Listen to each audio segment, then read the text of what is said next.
Hello दोस्तों, कैसे हैं आप सब लोग। मैं सीए कौशल छाजेड़ स्वागत करता हूं आप सभी लोगों का अकाउंट्स के गुरुजी चैनल में। और आज पेश करते हैं क्लास 12 की अगली वीडियो नंबर 90। जी हाँ, वीडियो नंबर 90। हमारी जो लास्ट वीडियो आई थी उसमें हम लोगों ने डिस्कस किया था कि सर जब भी हम लोग कॉमन साइज या कंपैरेटिव स्टेटमेंट्स की बात करते हैं तो हम लोग उसमें एनालिसिस कैसे करते हैं। हम लोगों ने कल कंपैरेटिव बैलेंस शीट देखी थी कि अगर हम लोगों को क्वेश्चन में कंपैरेटिव बैलेंस शीट बनाने के लिए बोला जाए तो कैसे बनाएंगे। आई होप आप सभी लोगों ने पिछली वाली वीडियो देख ली होगी, और अगर नहीं देखी है तो जाओ, डिस्क्रिप्शन में लिंक मिल जाएगा, एक बार पिछली वाली वीडियो जरूर देखो, तभी आप लोगों को आज की वीडियो में कंसेप्ट बहुत आसानी से समझ आएगा। आज की जो हमारी वीडियो है वीडियो नंबर 90, इसमें हम लोग क्या करने वाले हैं, इसमें हम लोग कंपैरेटिव स्टेटमेंट बनाएंगे। पर आज कंपैरेटिव बैलेंस शीट नहीं, आज हम लोग पढ़ने वाले हैं comparative statement of profit and loss. काफी अच्छा है और काफी ज्यादा पूछा जाने वाला टॉपिक है comparative statement of profit and loss. तो चलिए शुरू करते हैं आज की हमारी वीडियो नंबर 90। देखिए, मुझे लगता है कि अभी तक आप लोगों को एक चीज तो समझ में आ गई होगी कि जब हम लोग कंपनीज की बात करते हैं तो कंपनीज के अंदर प्रॉफिट एंड लॉस अकाउंट की जगह बनता है स्टेटमेंट ऑफ पीएनएल। आप लोगों ने कैश फ्लो स्टेटमेंट में बहुत सारे क्वेश्चंस किए होंगे जहां पर आप लोगों को ये पता चला होगा कि कंपनीज के अंदर प्रॉफिट एंड लॉस अकाउंट नहीं बनता। क्या बनता है? Statement of PNL. क्या बोल रहा हूं सुनना, कंपनी के अंदर प्रॉफिट एंड लॉस अकाउंट ये नहीं बनता है। कंपनी के अंदर क्या बनता है? स्टेटमेंट बनता है, स्टेटमेंट ऑफ पीएनएल। ये अकाउंट है और ये स्टेटमेंट है, दोनों में फर्क है। हम लोग जब बात कर रहे थे पार्टनरशिप प्रोप्राइटरशिप की, तब trading account and profit and loss account बनाते थे, जबकि कंपनीज के केस में सिर्फ क्या बनता है? Statement of profit and loss. जो भी स्टूडेंट्स नए हैं, जिन लोगों को ये चीज नहीं पता है कि statement of profit and loss क्या होता है, मैं आप लोगों के 2 से 3 मिनट लूंगा और इस चीज को क्लियर करूंगा कि है क्या चीज। देखिए, जब हम बात करते हैं statement of profit and loss की, तो सर ये statement of profit and loss trading और पीएनएल जो हम पार्टनरशिप और प्रोप्राइटरशिप में बनाते थे उसी से निकल के बनाया हुआ है। आप लोग क्या करते थे ट्रेडिंग में, आप लोगों को याद है?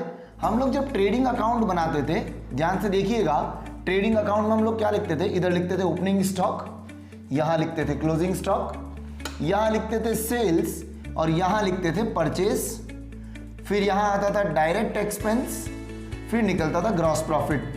इस ग्रॉस प्रॉफिट को लेके जाते थे आप प्रॉफिट एंड लॉस अकाउंट में। कहां लेके जाते थे? प्रॉफिट एंड लॉस अकाउंट में। यहां लिखते थे बाय जीपी, फिर यहां सारी इनकम्स आती थी, अदर इनकम सारी आ जाती थी, dividend income, rental income, interest income सारी। यहां सारे एक्सपेंसेस, अदर एक्सपेंसेस जितने भी होते थे सारे लिखते थे और मुझे क्या मिलता था? नेट प्रॉफिट मिलता था। ये जीपी इधर ट्रांसफर होता था, मुझे क्या मिलता था? Net profit. ये हम लोग कर चुके हैं प्रोप्राइटरशिप के केस में 11th क्लास में। पार्टनरशिप में भी सेम यही चीज होती है, वहां पीएनएल के बाद में पीएनएल अप्रोप्रिएशन और बनता है। कंपनी के केस में ये 2 अकाउंट नहीं बनते, कंपनी के केस में इन दोनों अकाउंट की जगह बनता है स्टेटमेंट ऑफ पीएनएल। कंपनी के अंदर क्या बनता है? स्टेटमेंट बनता है, statement of profit and loss. अब बात आती है कि सर ये statement of profit and loss है क्या? ये statement of profit and loss trading और पीएनएल दोनों को सब्स्टिट्यूट करता है, इकलौता स्टेटमेंट है। यहां हम करते क्या है, मैं एक बार आपको शॉर्ट में समझा देता हूं कि स्टेटमेंट ऑफ पीएनएल में होता क्या है। स्टेटमेंट ऑफ पीएनएल क्या बोलता है कि आपकी सारी इनकम को एक साथ कंसीडर करो। इनकम कौन कौन सी है? एक तो सेल्स के नाम की इनकम है और एक अदर इनकम है। ये ग्रॉस प्रॉफिट तो ये रहा। क्लोजिंग स्टॉक की बात नहीं कर रहे, इनकम एक सेल और एक आपकी अदर इनकम। हम इनकम्स को अलग लिखेंगे। तो स्टेटमेंट ऑफ पीएनएल जब भी बनाया जाता है क्या किया जाता है? ये अमाउंट का कॉलम, ये पर्टिकुलर्स, यहां पर सबसे पहले आता है सेल, जिसको बोलते हैं रेवेन्यू फ्रॉम ऑपरेशंस। क्या बोलते हैं? Revenue from operations. ये नेट सेल्स होता है जिसमें सेल्स माइनस सेल्स रिटर्न, इसको क्या बोलते हैं? Net sales. पहली चीज आती है यहां पे, आप क्या लिखो? रेवेन्यू फ्रॉम ऑपरेशन लिखो, ठीक है सर। सेकंड, आप जो दूसरी इनकम है आपकी सारी अदर इनकम्स, ये भी लिख दो, ठीक है सर। हमने क्रेडिट साइड वाली सारी चीजें लिख रहे हैं, पहले सेल लिख दिया, नेट सेल्स और अदर इनकम्स, ठीक है सर। अब आप क्या करो, तीसरे पार्ट पे इन दोनों की टोटल कैलकुलेट कर लो, टोटल इनकम। ये टोटल इनकम आ गई इन दोनों की, इसको क्लोज कर दो। अब ये तो हो गया काम, सेल्स लिख दी मैंने लिख दिया अदर इनकम। जीपी का काम खत्म हो गया, जीपी दिखेगा नहीं, एनपी नहीं दिखेगा। अब ये क्लोजिंग स्टॉक है, ये डायरेक्ट एक्सपेंस, अदर एक्सपेंस। इन्होंने क्या कहा, शेड्यूल 3 के अंदर बोला कि हम लोग क्या करेंगे, एक्सपेंसेस को साथ में लिखेंगे, सारे एक्सपेंसेस को।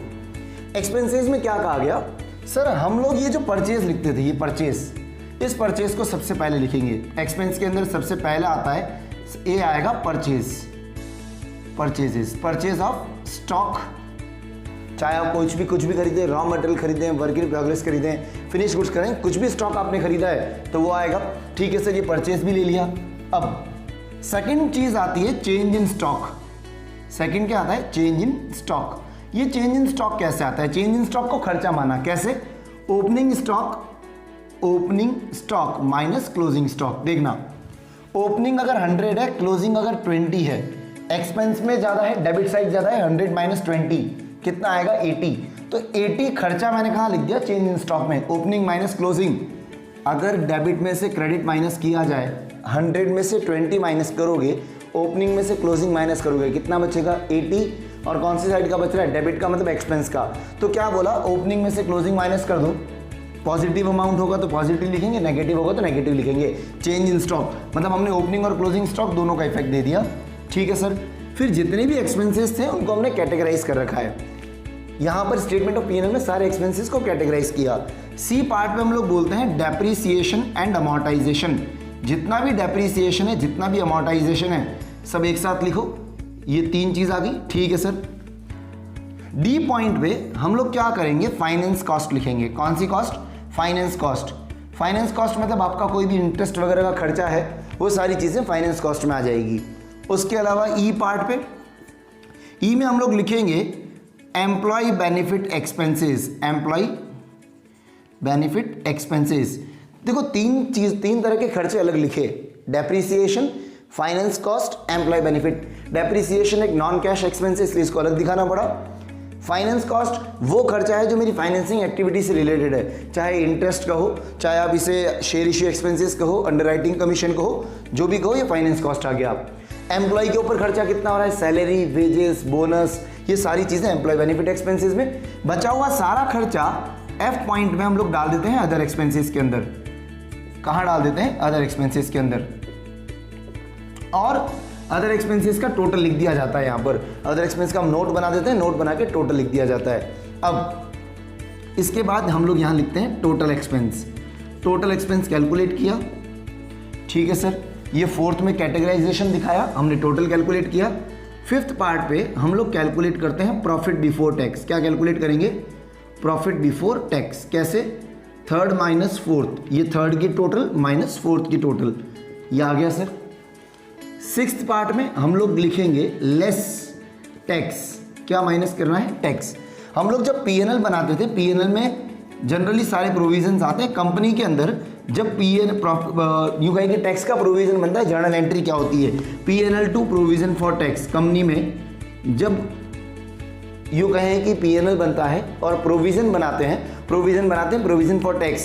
प्रोविजन फॉर टैक्स की एंट्री होती है पीएनएल टू प्रोविजन। पीएनएल क्या हो रहा है? डेबिट हो रहा है, मतलब प्रॉफिट कम होगा तो माइनस करना पड़ेगा टैक्स। और ये टैक्स क्या है? ये है प्रोविजन। क्या है? प्रोविजन।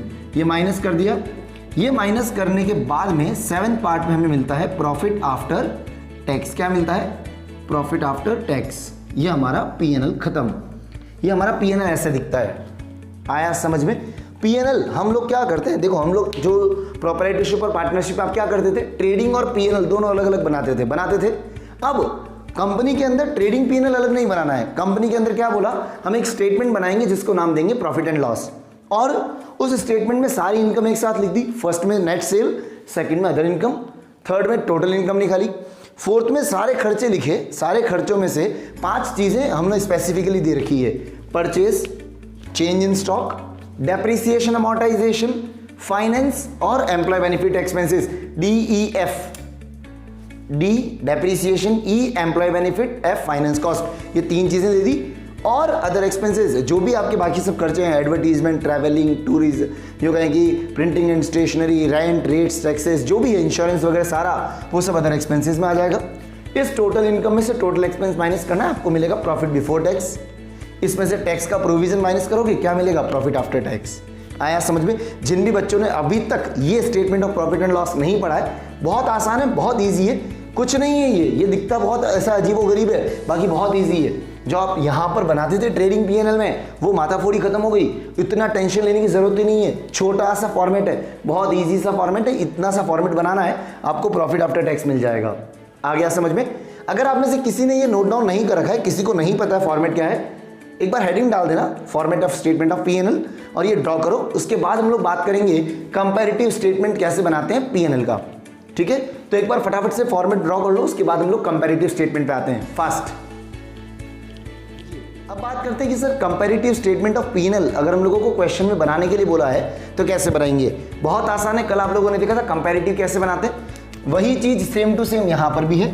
आपको पीएनएल गिवन होगा सर क्वेश्चन में, आपको कंपैरेटिव स्टेटमेंट के लिए आपको पीएनएल गिवन होगा क्वेश्चन में, आपको पर्टिकुलर्स जो स्टेटमेंट ऑफ पीएनएल वो गिवन होगा, पर्टिकुलर्स गिवन होंगे। आपको प्रॉफिट एंड लॉस में भी 2 ईयर के अमाउंट गिवन होंगे, करंट ईयर और प्रीवियस ईयर। ये मेरा करंट ईयर और ये कौन सा है, प्रीवियस ईयर। ये 2 अमाउंट गिवन होंगे। आपको कंपैरेटिव बनाना है, आपको करना क्या है, 2 कॉलम और बनाने हैं सेम टू सेम कल जैसा। 2 कॉलम और बनाएंगे, कौन कौन सा, एक कॉलम बनाएंगे अब्सोल्यूट चेंज का, एक कॉलम बनाएंगे अब्सोल्यूट चेंज और एक बनाएंगे परसेंटेज चेंज। आया समझ में। 2 कॉलम और बनाने, जैसा हम लोगों ने बैलेंस शीट में किया सेम टू सेम तरीका वही है, बस बैलेंस शीट की जगह क्या आ गया, पीएनएल आ गया। देखना अगर बात करें फर्स्ट, अगर मुझे क्वेश्चन में लेट अस सपोज गिवन है revenue from operations, revenue from operations, current year में रेवेन्यू दिया 20 लाख, प्रीवियस ईयर में दिया मान लो 12 लाख। कितना रेवेन्यू दिया, 12 लाख। सेकंड मुझे दिया other incomes, other incomes, current year में अदर इनकम है 2 लाख और प्रीवियस ईयर में 1 लाख। टोटल इनकम कितनी दे रखी होगी, टोटल इनकम्स, टोटल इनकम आप लोगों को करंट ईयर की हो गई 22 और प्रीवियस ईयर की कितनी हो गई 13 लाख, ये दे रखी है। और भी बहुत सारी चीजें दे रखी होगी, मैं सिर्फ आपको एक एक्सट्रैक्ट बता के बता रहा हूं कि करना कैसा है। देखो अब्सोल्यूट चेंज कितना आया, करंट ईयर में 20, प्रीवियस ईयर में 12, बढ़ गई सर सेल कितनी बढ़ गई 8 लाख। तो यहां अब्सोल्यूट चेंज में लिखेंगे करंट ईयर में बढ़ गया 8 लाख रुपए, यहां पर पहले 1 लाख था अभी 2 लाख हो गया। अदर इनकम बढ़ गई, कितनी बढ़ गई 1 लाख रुपीस की। ये ए कॉलम, ये बी कॉलम, सी कैसे निकालते हैं, ए माइनस बी, ठीक है सर।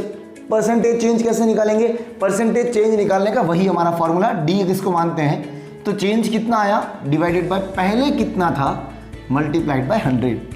चेंज कितना आया 8 लाख, पहले कितना था 12 लाख। आप 8 लाख को 12 लाख से डिवाइड करके 100 से मल्टीप्लाई करेंगे, ये आएगा 66.67%। चेंज आया 1 लाख, पहले 1 लाख का था, कितना चेंज आया 100% चेंज आया। अगर बात करी जाए टोटल की, टोटल में कितना चेंज आया सर, टोटल में चेंज कितना आया 9 लाख का, कितना चेंज आया बेटा, टोटल में आया 9 लाख का चेंज। परसेंटेज वाइज आप कैलकुलेट करोगे तो इसका परसेंटेज चेंज आएगा 68.40 अप्रॉक्स आएगा, ठीक है। ऐसे ही आपको एक्सपेंसेस भी गिवन होंगे, profit after tax, profit before tax, हर एक चीज गिवन होगी। आपको सिर्फ यही करना है, अब्सोल्यूट चेंज निकालना है, उसके आगे परसेंटेज चेंज निकालना है। परसेंटेज चेंज के लिए बेस किसको लोगे, प्रीवियस ईयर के सारे अमाउंट्स को। आ गया समझ में, बहुत आसान है, बहुत ईजी है। सेम वही चीज है जो भी हम लोगों ने कंपैरेटिव बैलेंस शीट में करी थी। अब्सोल्यूट चेंज, 2 कॉलम एक्स्ट्रा बनेंगे, अब्सोल्यूट चेंज और परसेंटेज चेंज। अब्सोल्यूट चेंज कैसे निकालोगे, करंट ईयर में देखना है कि बढ़ा या कम हुआ, करंट ईयर में बढ़ गया तो प्लस, कम हुआ तो माइनस। परसेंटेज चेंज निकालने के लिए जो चेंज आया उसको डिवाइड करना है प्रीवियस ईयर के अमाउंट से। आया समझ में, 100 से मल्टीप्लाई कर लोगे परसेंटेज चेंज आ जाएगा। एग्जाम में ये परसेंटेज के सिंबल लगाना कंपलसरी है। एग्जाम में यहां पर परसेंटेज अगर आपने नहीं लगाया तो चांसेस हैं कि मार्क्स कट सकते हैं, तो प्लीज परसेंटेज लगाना मत भूलना एग्जाम के अंदर। आया समझ में, क्लियर है। एक बार अगर आप चाहो तो ये फॉर्मेट नोट डाउन कर लो, करना कुछ नहीं है, यहां पर हेडिंग डाल देना ऊपर, comparative statement of profit and loss, comparative statement of profit and loss. 2 column amount के बना दो, 2 कॉलम ये बना दो और इसका फॉर्मेट 4-5 लाइन में एक बार फटाफट रेडी करो। हम क्या कर रहे हैं, इसके बाद एक न्यूमेरिकल क्वेश्चन ले रहे हैं स्टेटमेंट ऑफ पीएनएल का, जहां पर हम लोगों को कंपैरेटिव स्टेटमेंट बनाना है पीएनएल का। तो उस न्यूमेरिकल क्वेश्चन को करेंगे तो थोड़ी और चीजें क्लियर हो जाएगी कि सर एक्चुअल में क्वेश्चन करना कैसे। एक बार फटाफट पॉज करके अगर ये फॉर्मेट नोट डाउन करना चाहते हो नोट डाउन कर लो, उसके बाद एक न्यूमेरिकल क्वेश्चन ले लेते हैं फास्ट। देखिए अब हम लोग क्या करते हैं, टीएस ग्रेवाल 2020 एडिशन, ये जो हमारी बुक है, इस बुक का एक न्यूमेरिकल क्वेश्चन लेंगे और कंपैरेटिव स्टेटमेंट ऑफ पीएनएल बना के देखेंगे। इसका न्यूमेरिकल क्वेश्चन लेंगे, क्वेश्चन नंबर 10, ये रहा आप लोगों की स्क्रीन पे। देखो क्या बोला है, following information is extracted from the statement of PNL of Gold Coin Limited for the year ended March 15 आपको इन्फॉर्मेशन दे रखी है, पीएनएल नहीं बना के दिया, आपको कुछ इन्फॉर्मेशन दे रखी है। क्या क्या गिवन है देखो, पर्टिकुलर्स मार्च 15 मार्च 14, मार्च 15 मेरा करंट ईयर है, मार्च 14 कौन सा है, प्रीवियस ईयर है। Revenue from operations, revenue from operations given है, एम्प्लॉय बेनिफिट एक्सपेंसेस गिवन है, डेप्रिसिएशन अदर एक्सपेंस और टैक्स की रेट गिवन है। क्वेश्चन में बोला है prepare comparative statement of profit and loss. एक बात बताना, मुझे क्वेश्चन में केवल 5 चीज़ें दे रखी है, रेवेन्यू फ्रॉम ऑपरेशन दे रखा है, अदर इनकम नहीं है, परचेज नहीं है, चेंज इन स्टॉक नहीं है, तो मुझे क्या करना है, जो जो चीज़ें गिवन है उन्हीं को कंसिडर करके इस कंपैरेटिव स्टेटमेंट ऑफ पीएनएल बनाना है। तो चलिए मेरे साथ शुरू करते हैं, कंपैरेटिव स्टेटमेंट ऑफ पीएनएल कैसे बनाएंगे, चलिए शुरू करते हैं। देखिए मैंने फॉर्मेट रेडी कर रखा है, आप लोग चाहें तो वीडियो पॉज करके एक बार फॉर्मेट ड्रॉ कर सकते हैं, उसके बाद हम लोग क्वेश्चन शुरू करेंगे। एक बार आप चाहें तो फॉर्मेट नोट डाउन कर ले, उसके बाद हम क्वेश्चन शुरू करते हैं। फर्स्ट अब क्या करेंगे, सबसे पहले हम लोगों को क्वेश्चन में क्या क्या गिवन था, देखो क्वेश्चन में क्या दिख रहा है, क्वेश्चन में हम लोगों को दिख रहा है रेवेन्यू फ्रॉम ऑपरेशंस। तो सबसे पहले हम लोग लिखेंगे रेवेन्यू फ्रॉम ऑपरेशंस, यहां लिखेंगे फर्स्ट में revenue from operations, revenue from operations. ठीक है सर, कितना है रेवेन्यू फ्रॉम ऑपरेशंस, क्लोजिंग में 60 लाख है, ओपनिंग में 45 लाख है, नोट कुछ है नहीं, 60 लाख और 45 लाख। ठीक है सर, एब्सोल्यूट चेंज कितना आया, चेंज कितना आया, पहले 45 था अभी 60 हो गया, बढ़ गया, कितना बढ़ गया, 15 लाख, यहाँ एब्सोल्यूट चेंज लिख लिया 15 लाख। ठीक है सर, परसेंटेज चेंज कितना आएगा, 15 lakh divided by 45 lakh, 15 divide by 45 1/3, 1/3 मतलब होता है 33.33%। ठीक है सर, मुझे क्वेश्चन में देखो अदर इनकम गिवन है क्या, सेकंड पार्ट पे कोई अदर इनकम गिवन है क्या, सर क्वेश्चन में मुझे कोई अदर इनकम दिख रही है क्या, कुछ भी नहीं है सर। तो मैं क्या करता हूं, इसी को रहने देता हूं, टोटल इनकम भी यही हो गई, तो टोटल लिखने से फायदा नहीं है। हम लोग क्या करते हैं, सेकंड पार्ट पे लिखते हैं एक्सपेंसेस, सेकंड में क्या लिखेंगे, एक्सपेंसेस।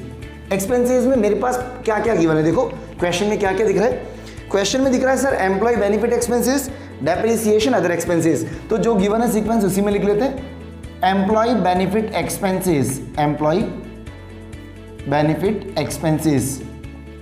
ठीक है, ओपनिंग क्लोजिंग में कितना है, देखो ओपनिंग में 22 लाख 50 और क्लोजिंग में 30 लाख, क्लोजिंग में 30 लाख और ओपनिंग में 22 लाख 50,000। चेंज कितना आया, ये चेंज आया 7 लाख 50,000 का। परसेंटेज चेंज कैलकुलेट करोगे कैसे आएगा, 7 लाख 50,000 डिवाइडेड बाय 22 लाख 50,000, 75 3 225 होता है, तो ये 1/3 हुआ, ये आया 33.33%। ठीक है सर, सेकंड एक और एक्सपेंस क्या गिवन है, देखो सर डेप्रिसिएशन दिख रहा है, कितना दिख रहा है चेक करो सर, डेप्रिसिएशन ओपनिंग में 6 लाख, क्लोजिंग में 750, लिखेंगे यहां पर डेप्रिसिएशन, क्लोजिंग में 7 लाख 50 दिख रहा है और ओपनिंग में 6 लाख है। ठीक है सर, कितना चेंज आया, पॉजिटिव का चेंज आया 1 लाख 50, परसेंटेज चेंज कितना, 1 लाख 50 डिवाइडेड बाय 6 लाख, 1 लाख 50 को 6 लाख से डिवाइड करोगे 1/4, मतलब कितना परसेंट हो गया, 25%। ठीक है सर, सी पार्ट पे सर और क्या गिवन है, अदर एक्सपेंसेस दिख रहा है सर, कितना दिख रहा है, देखो अदर एक्सपेंसेस ओपनिंग में 10, क्लोजिंग में 15 लाख 50, लिखेंगे अदर एक्सपेंसेस, क्लोजिंग में 15 लाख 50,000, ओपनिंग में 10 लाख। ठीक है सर, 1550 और ओपनिंग में 10 लाख, कितना चेंज आया, चेंज आया, बढ़ गए सर 5 लाख 50,000 के एक्सपेंसेस बढ़ गए। परसेंटेज वाइज कितना बढ़ गया, 5 लाख 50 डिवाइडेड बाय 10 लाख करोगे, ये है 55%, कितना है 55%। और कोई एक्सपेंसेस हैं क्या, सर कुछ और एक्सपेंसेस तो दिख नहीं रहा, टोटल कैलकुलेट कर लेते हैं, टोटल एक्सपेंसेस, टोटल एक्सपेंसेस कितना आएगा, टोटल चेक करो, टोटल एक्सपेंसेस कितने आएंगे, इसको डबल अंडरलाइन कर दो ताकि पता चल जाएगा, क्लोज हो गया। टोटल एक्सपेंसेस कैलकुलेट करो कितना हुआ, इसके टोटल आएगा 53 लाख रुपीस, इसकी टोटल कितनी आई 53, इसकी टोटल आप कैलकुलेट करोगे कितना आएगा 38 लाख 50,000। ठीक है सर, कितना चेंज आया, चेंज कैलकुलेट करो कितना आया, चेंज 14 लाख 50,000 का चेंज आया, चेंज कितना आया 14 लाख 50,000। इसका परसेंटेज आप कैलकुलेट करोगे, परसेंटेज कैसे निकलेगा, 14 lakh 50,000 divided by 38 lakh 50,000 multiplied by 100। इसका परसेंटेज आप एक बार कैलकुलेट कर लीजिएगा, ठीक है, नेक्स्ट उसके बाद में बात करते हैं third point, profit before tax. Profit before tax कैसे निकलेगा? इनकम में से एक्सपेंसेस माइनस करना है, 1 माइनस 2, 60 लाख माइनस 53 लाख, ये कितना हुआ? 60 लाख माइनस 53 लाख 7 लाख, 45 लाख माइनस 38 लाख 50,000 कितना आया? ये आया 6 लाख 50,000। पहले 650 का प्रॉफिट हुआ, अभी कितने का हुआ? 7 लाख का हुआ। बढ़ गया प्रॉफिट, कितना बढ़ गया? 50,000 का प्रॉफिट बढ़ गया। कितना बढ़ा? 50,000। कैलकुलेट करोगे 50,000 डिवाइडेड बाय 6 लाख 50, यहाँ पर भी जो परसेंटेज आएगा एक बार आप नोट डाउन कर लीजिएगा, 50,000 डिवाइडेड बाय 6 लाख 50,000 इंटू 100। ठीक है, नेक्स्ट अब बात करते हैं टैक्स के बारे में। माइनस क्या करना है? लेस करना है टैक्स, लेस टैक्स। देखो दोनों ईयर में रेट अलग अलग है कि सेम है? क्या दिख रहा है? देखो सर दोनों ईयर में रेट 30% है, तो मैं डायरेक्ट यहाँ लिख देता हूँ less tax at the rate 30%। 30% किस पे लगेगा? 30% लगेगा प्रॉफिट पे।